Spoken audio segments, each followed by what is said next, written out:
Have you ever been wondering when you are passing through a church or a crusade and you hear people like praying in a certain language which you don't understand? Like, let me do the mimes. Librato shanta kabashanta labashanta labasha. Oh my God, they started to call their demons now. They started to call their devil. Oh, what are they calling? I'm not going there. No, I'm not going to that church. No, they are calling demons. No, I can't. No, let me fix this for you, okay? Let us correct it. I'm going to clarify to you what is it they are calling and what is that language they are using, okay? Boom, hit the subscription button. We are getting to it right now, right here. First of all, I want to tell you something that they are not calling the devil, but they are praying in a heavenly language, so-called spiritual tongues. What are tongues anyway? Tongues is a spiritual language given utterance by the Holy Spirit. Okay?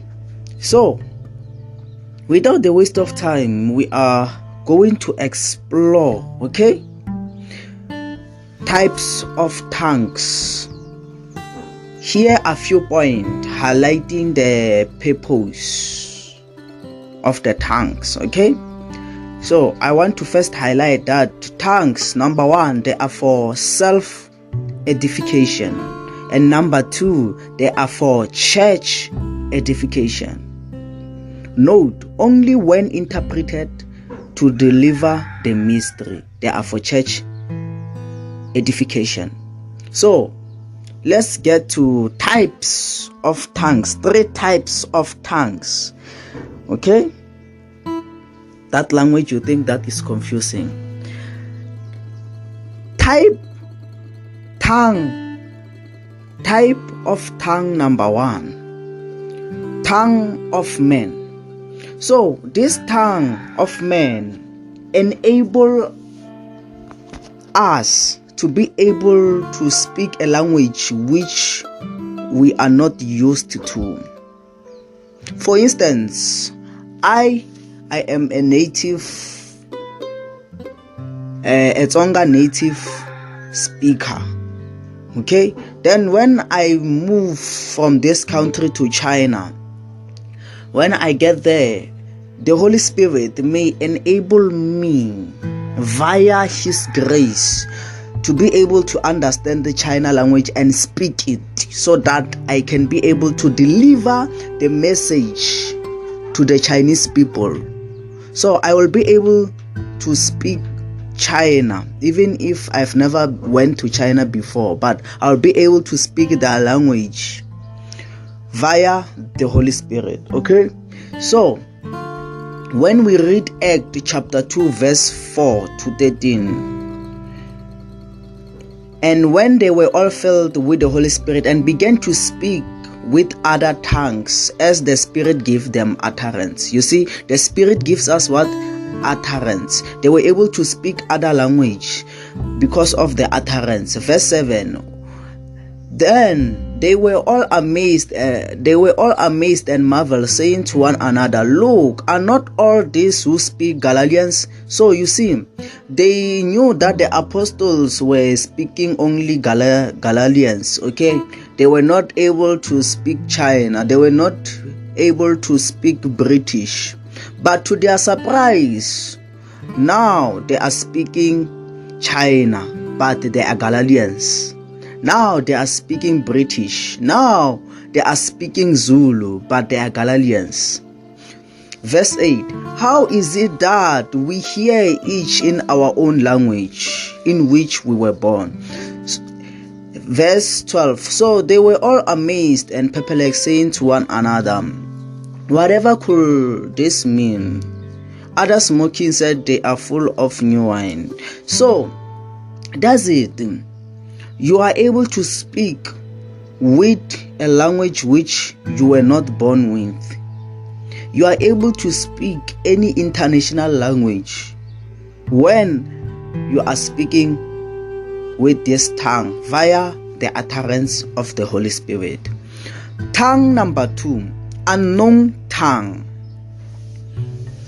Unknown tongue are tongues whereby you are speaking to Jesus Christ himself, not to angels, not to men. These are so-called unique tongue. For example, when you are creating a Google account on your mobile or your website, you are going to be given a verification unique code. Why you are given it? So that the scammers and the hackers may not infringe your confidentiality. So too, Jesus Christ has given us unknown tongues.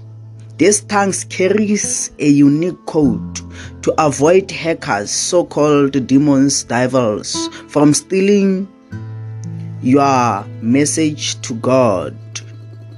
Okay, so unknown tongues carries what? A unique code. Tongue number. Oh no, before we go to tongue number 3, 1 Corinthians, okay? 1 Corinthians chapter 14 verse 2 to 14, okay? It speaks about unknown tongue. You may go through it. It says, let me read one. For he who speaks in a tongue does not speak to men but to God, for no one understands him. However, in the spirit he speaks mysteries. 14. For if I pray in a tongue, my spirit prays, but my understanding is unfruitful, like I emphasized. Tongue number 3, tongues of angels. Okay, so now these tongues gives us ability to interact in the realms of angels, to interact with the angels. They allow us to interact in the realms of angels. 1 Corinthians chapter 3 verse 1. Though I speak with the tongues of men and of angels, but have not love, I have become sounding brass. So, this is to give us clarity that there are tongues of angels. I hope that from today you will no longer be confused when you pass by the church, or when you pass by the crusade, or you pass by the open air, or you are just a new Christian, or you did not know as a Christian. That's it, guys. Please hit the like button, comment what you want me to teach you about, comment any further questions. Feel free to DM me on my WhatsApp. Feel free to DM me on the comment section. I am free to answer all your questions. Like, subscribe. Thank you.